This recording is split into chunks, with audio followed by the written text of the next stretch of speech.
কবিগুরু রবীন্দ্রনাথ ঠাকুরের ১৬৪তম জন্মদিনে আমাদের শ্রদ্ধার্ঘ তার লেখায় শ্রুতিনাটক সূক্ষ্ম বিচার দুটি চরিত্র চণ্ডীচরণ এবং কেবল রাম। চণ্ডীচরণের ভূমিকায় সোমা রায় এবং কেবল রামের ভূমিকায় সৈকত রায়। শুরু করছি আজকের শ্রুতিনাটক সূক্ষ্ম বিচার। মশাই ভালো আছেন? ভালো আছেন মানে কি? অর্থাৎ সুস্থ আছেন? স্বাস্থ্য কাকে বলে? আমি জিজ্ঞাসা করছিলেন মশাইয়ের শরীর গতি। তবে তাই বলো, আমার শরীর কেমন আছে জানতে চাও? তবে কেন জিজ্ঞাসা করছিলে আমি কেমন আছি? আমি কেমন আছি আর আমার শরীর কেমন আছে তা কি এক হলো? আমি কে আগে সেই বলো। আগে আপনি তো চণ্ডীচরণ বাবু। সে বিষয়ে গুরুতর তর্ক উঠতে পারে। তর্ক কেন উঠবে? আপনি বলেছেন আপনার পিতা ঠাকুরকে জিজ্ঞাসা করবেন। নাম জিনিসটা কি? নাম কাকে বলে? নাম হচ্ছে মানুষের পরিচয়ের। নাম কি কেবল মানুষেরই আছে, অন্য প্রাণীর নেই? ঠিক কথা, মানুষ এবং অন্যান্য প্রাণী। কেবল মানুষ প্রাণী ছাড়া আর কিছুর নাম নেই? তবে বস্তু চেনার কি উপায়? ঠিক বটে, প্রাণী মানুষ এবং বস্তু। শব্দ, স্বাদ, বর্ণ প্রভৃতি অবস্তুর কি নাম নেই? তাও বটে, মানুষ প্রাণী বস্তু এবং শব্দ, স্বাদ, বর্ণ প্রভৃতি অবস্তু এবং আবার এবং আমাদের মনোবৃত্তি ও হৃদয়বৃত্তি এবং আমাদের মনোবৃত্তি ও হৃদয়বৃত্তি এবং অন্তর ও বাহিরের যাবতীয় পরিবর্তনের ও ভিন্ন ভিন্ন অবস্থা। যাবতীয় পরিবর্তনের এবং ভিন্ন ভিন্ন অবস্থার। এবং না হলে এখানে একটা ইত্যাদি লাগানো যাবে না?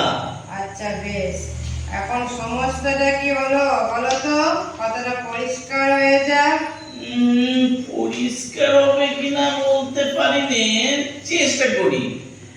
নাম হচ্ছে মানুষের এবং অবস্তুর, না বস্তু এবং অবস্তুর এবং বাহিরের ও অন্তরের যাবতীয় হৃদয়বৃত্তির, না মনোবৃত্তির, না যাবতীয় ভিন্ন ভিন্ন কিংবা পরিবর্তন ও অবস্থার ভিন্ন ভিন্ন যাবতীয়। মুশকিল হলো, কিছুতেই গুছিয়ে উঠতে পারছি না।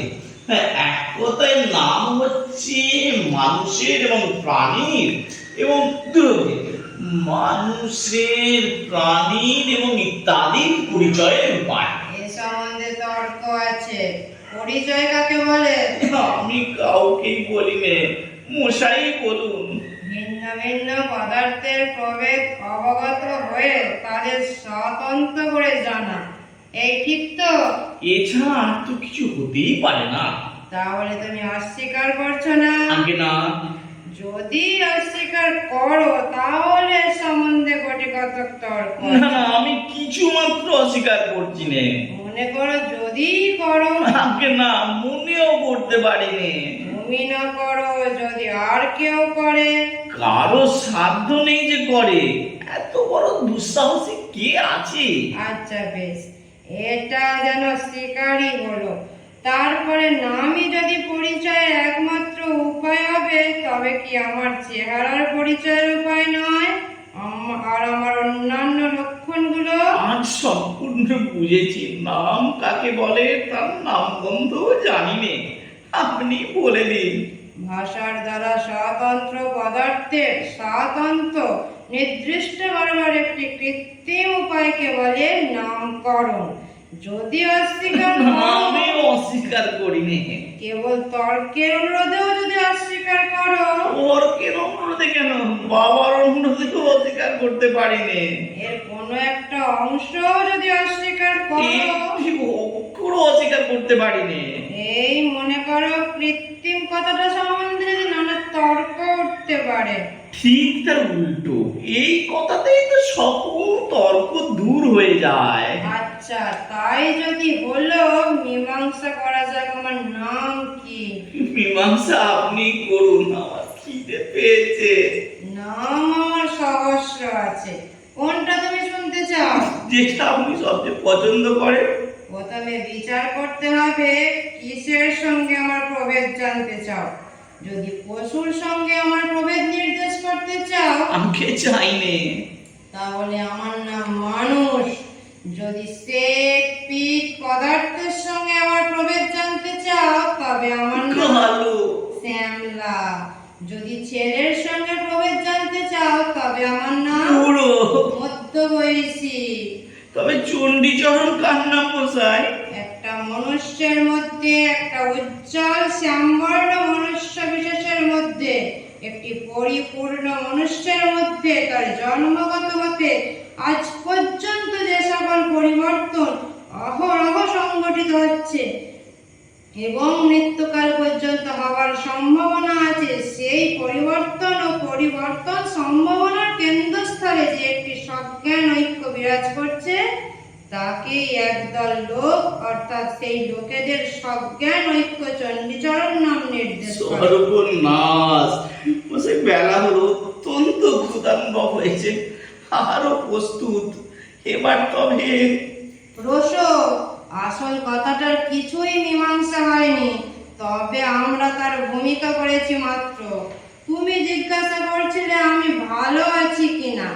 এখন প্রশ্ন এই, তুমি কি জানতে চাও? আমার অন্তর্গত প্রাণী কেমন আছে জানতে চাও, না মনুষ্য কেমন আছে জানতে চাও? ওরাই কি জানতে চেয়েছিলাম তা বলা ভারী শক্ত, কিন্তু আপনার সঙ্গে এতক্ষণ কথা কয়ে এখন অনুমান হচ্ছে আপনার সজ্ঞান ঐক্য কেমন আছে, এইটা জানাই অজ্ঞান আমার অভিপ্রায় ছিল। অত্যন্ত কঠিন প্রশ্ন জিজ্ঞাসা করেছিলে। তাহলে মাফ করবেন, অপরাধ করেছি। এখন অনুতাপে এবং পেটের জ্বালায় দগ্ধ হচ্ছি। আহারের পূর্বে এরকম প্রশ্ন আমি আর কখনো আপনাকে জিজ্ঞাসা করব না। আমি ভালো আছি কিনা জিজ্ঞাসা করলে প্রথমে দেখা আবশ্যক ভালো মন্দ কাকে বলে, তারপরে স্থির করতে হবে আমার সম্বন্ধে ভালোই বাকি আর মন্দই বাকি। তারপরে দেখতে হবে বর্তমানে যা ভালো তা। মশাই, আপনার পায়ে ধরছি, এখনকার মতো ছুটি দিন। বরং আপনি কেমন আছেন এই অত্যন্ত কঠিন প্রশ্নের উত্তর আপনি কবে দিতে পারবেন, একটা দিন স্থির করে দিন। আমি যে নিতান্ত ব্যস্ত হয়েছি তা নয়, না হয় উত্তর পেতে কিছুদিন দেরি হবে, না হয় উত্তর নাই পাওয়া গেল। কিন্তু আজ আমার অপরাধ ক্ষমা করুন, ভবিষ্যতে আমি সতর্ক হব। নমস্কার।